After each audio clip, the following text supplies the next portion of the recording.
मी आज तुम्हाला सत्यनारायणाचा प्रसाद कसा करायचा ते सांगत आहे।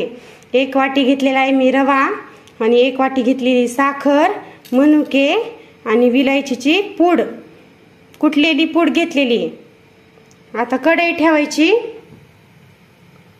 त्यामध्ये टाकायचा रवा। हा रवा छान भाजून घ्यायचा।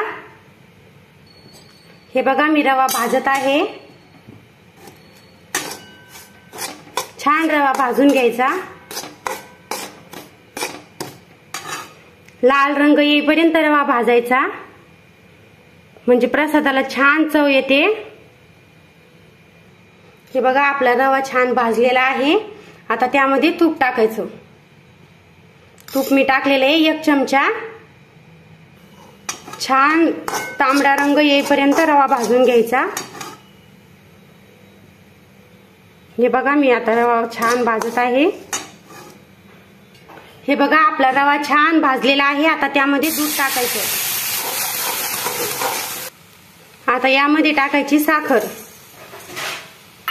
साखर टाकलेली आहे। आता यामध्ये मनुका आणि विलायचीची पूड टाकायची। हे बघा अशा पद्धतीने आपला सत्यनारायणाच्या पूजेचा प्रसाद तयार आहे। हे बघा अशा पद्धतीने सत्यनारायणाच्या पूजेचा प्रसाद केल्यास खूप छान होतो।